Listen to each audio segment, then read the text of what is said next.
Bismillahirrahmanirrahim. Assalamualaikum warahmatullahi wabarakatuh. Jumpa lagi kita ada channel saya.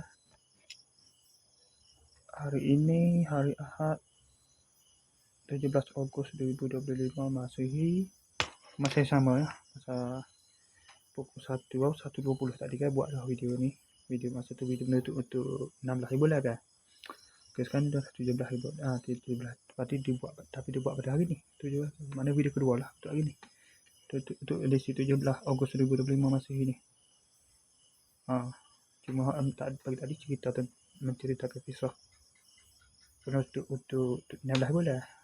Jadi secara rasminya video pertama lah untuk hari ni.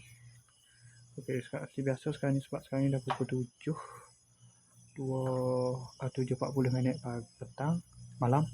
Jadi berubah tarikh, masih sudah berubah lah. Sepatutnya 23 Safar, sudah jadi 24 Safar 1447 Hijrah.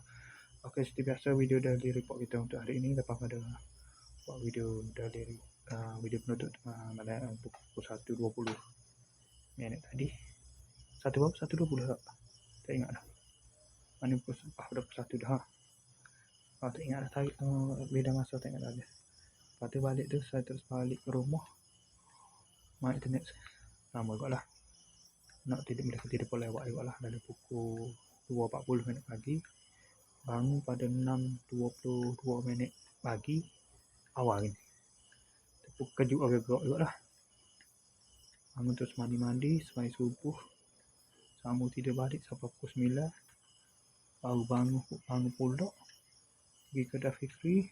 Report Dafikri biasa, kerja balik pagi. Tak ada kerja ni. Minggu ni pun tak ada kerja kok. Jangan kok dah tunggu dan panggil kerja tu. Lepas tu, tak ada buat apa ni. Main musim motor kok tu. Lepas tu, nak pergi kedai tu tutup lagi. Dah ni, kedai bakso tutup lagi. Kedai bakso tutup lagi. Masa tengah hari tu, dahulu. Lepas tu, tengok dekat dahulu tu, saya dekat-dekat nak bel dahulu, saya balik ke sini. Saya main sini lah. Relax sini. Lepas tu ada main internet ke apa. Habis tu kapal baju nak tidur. Bangun 3:40. Bangun mandi, semaya zuhur. Tunggu asar, semaya asar. Pas semaya asar tu, tak main motor gitu. Kau gelak kuner lah. Kuner pun tak nak buat video lagi. Kuner tu, ni 10. Ni minit tu pergi ke kedai maksu makan nasi goreng. Dia nasi goreng sampai rapat pukul 7. Lepas tu, dah balik maghrib, saya beli klik mai sini. Kenapa saya mai sini balik? Mandi, semaya maghrib, main maghrib tu buat video ni. Pukul 7:40 ni. Okey, saya sekali saja untuk sesi video dari report kita untuk hari ini. Assalamualaikum, jumpa lagi. Bye.